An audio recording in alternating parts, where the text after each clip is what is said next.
Hey guys, quick little video. I have a Honda engine on a concrete buggy that the pull cord broke off.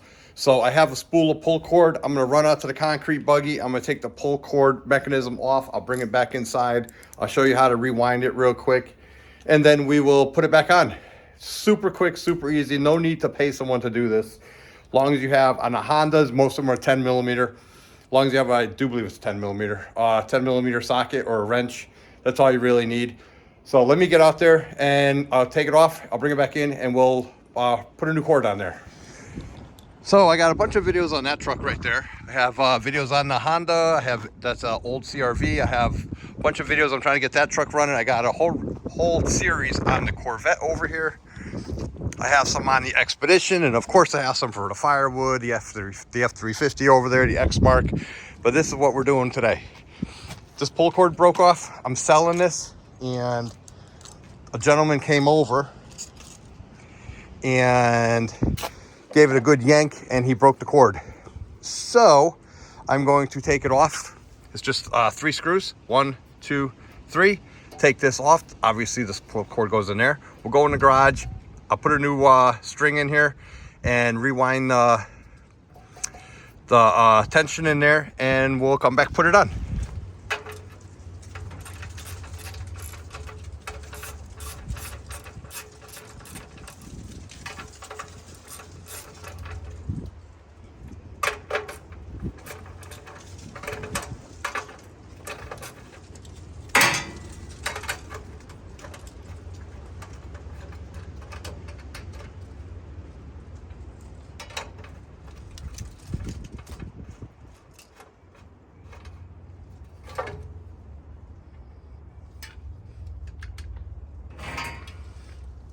So it was 10 millimeters to get this off, 10 millimeter sockets. And all my workbenches are full from all my projects I got going on. So I'm just gonna do this on the floor. I'll put the camera up in the tripod, aiming down for you. And we'll throw a new string on here real quick. And we'll get this back on the machine. Basically, all you're gonna need is new pull cord. And it's gotta be pull cord. You can't use clothesline rope or anything like that. New pull cord. This piece here, and the pull cord housing. If this spring is good, you don't need to buy a new one. You just need to get some cord. You might need needle nose pliers to get in there. Let's see, there we go.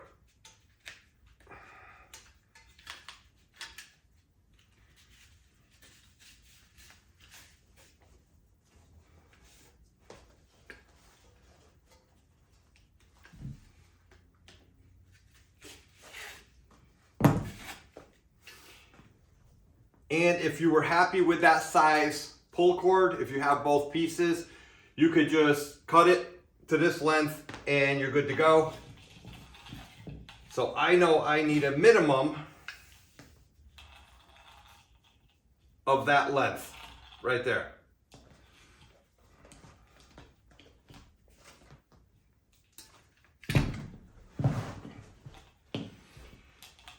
So the first thing I'm going to do is wind the cord up. Find where your, which call it is there, your string inlet. And what you want to do is wind the cord, this particular model, counterclockwise. So when you let go, it pulls the cord back in on the unit. So let's count how many it's going to be, because I actually don't even know. I'm going to put a white mark on there. Let me go get a marker. I don't know if this is going to mark it or not. We'll see. Here's a wire hole right there. Make that mark. That is not going to mark. There we go. So once you mark it, there's my mark. And we're gonna count, well, let's see, okay. Yeah, so here's where the string goes, but we're gonna use this as a mark right here. I marked it in the wrong spot, that's why that's that way. All right, so we're gonna use this one right here, and we're gonna count. And we're gonna go this way. Let's see how many we can get. Ready? 1, 2, 3, 3.5. It's getting really tight. That's 4. Now let's bring that, okay. So let's see if we put the string in, if 4 is gonna be enough. You want the string to go through the outside housing and the inside housing. And let's see what happens. Let me try to tie a knot one-handed here, and then I'll retie it after.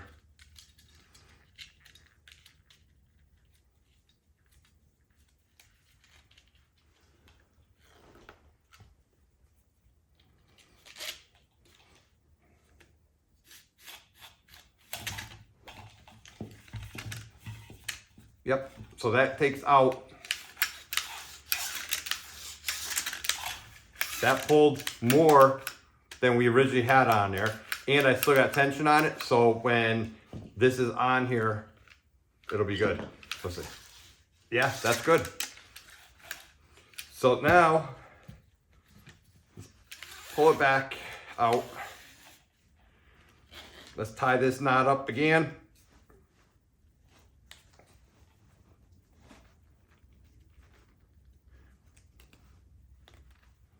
You want a big fat knot right there so it doesn't go through that hole. Pull it tight. Tuck the string in. Get it out of the way of all moving parts.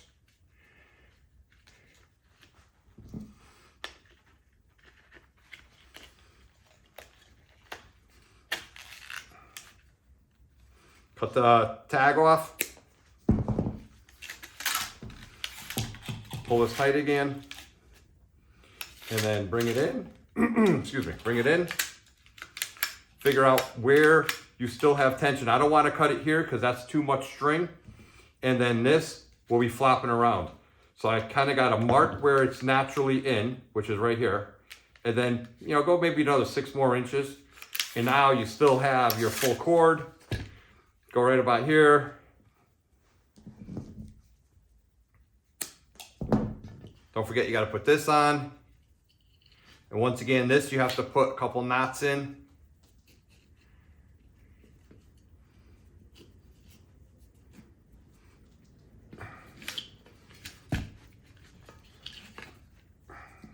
Cut the tag. And you just want to make sure this goes back. You don't want a pull cord that's this short. You kind of want a nice long one. Like I got good 3.5 feet there. Whatever you could fit on here. And that's why I like this string. This is 4.5 nylon string. It was actually 200 feet when I originally bought it. So now this is just ready to go put back on the machine. And pretty much all the Honda GX models are the same. Most of your pull cords are like this, or some variation. So don't ever take this screw out, because then that spring pops out and then it's a train wreck, and then it's just easier to buy a new one. All right, let's go put it back on the machine.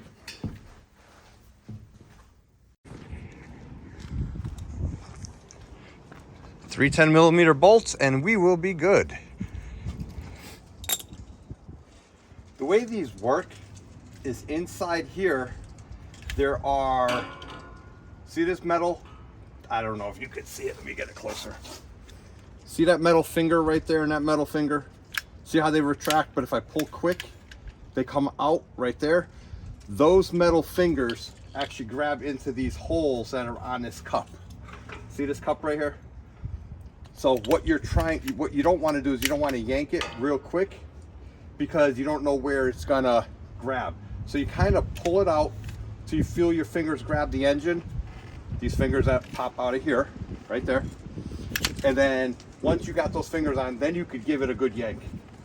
And depending on your machine, you may not want the pull cord over here. You could put the pull cord there. You could put the pull cord there. If something's over here and you can't pull it, or if your right hand is stronger, you could put it there. This is just a sticker. It works no matter what. See how the fingers are grabbing? You could put it even upside down if you really wanted to. So you find what's best for you. And then that would be straight up. All the controls are on this side, so this is why they have it on this side, I assume. But that's where we're going to put it. So put a 10mm bolt back here.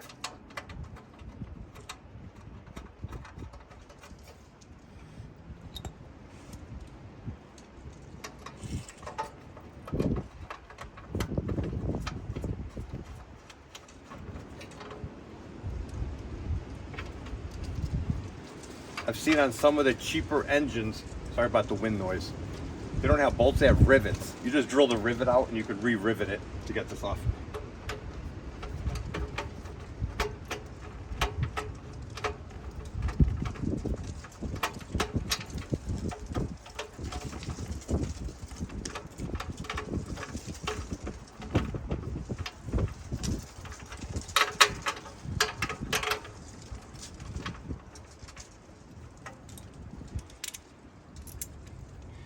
Not too tight, it's only sheet metal.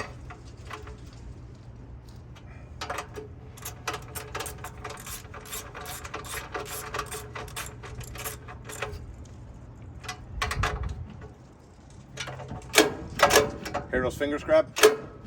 So you don't want to yank it hard like that. Get the fingers to grab, and then you can pull. Let's see if I could get this started. I actually ran it out of fuel last time I had it on, and it should be full. It's not.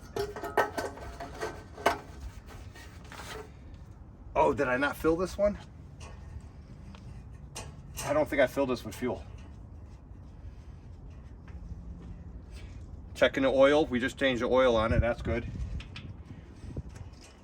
Making sure there's no gas in the oil.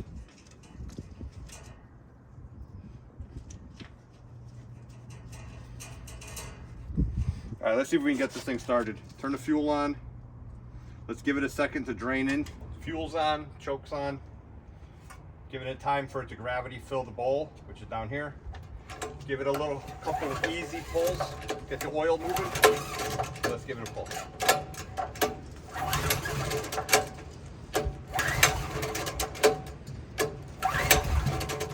Give some fuel.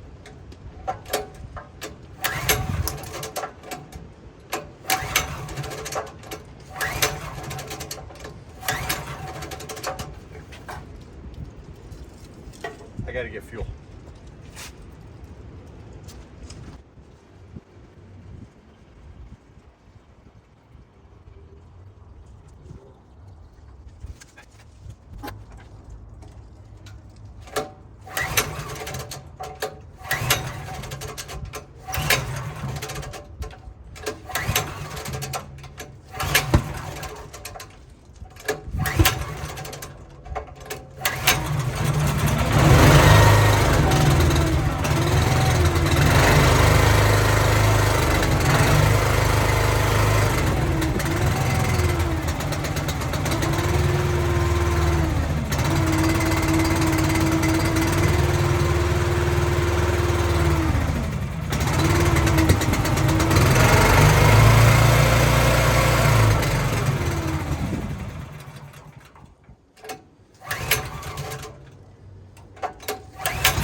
Oh, I turned the fuel off.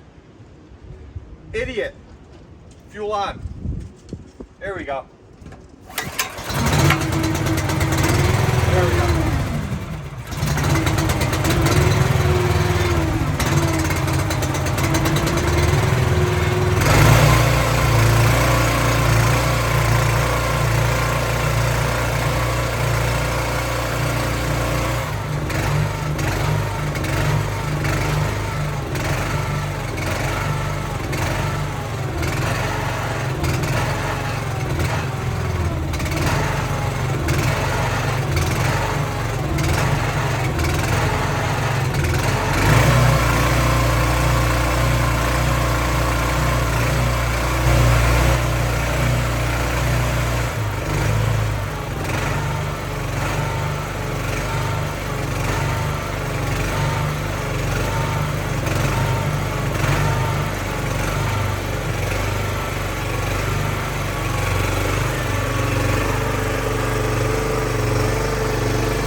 was sick of looking at them, so I put them on the front sidewalk area.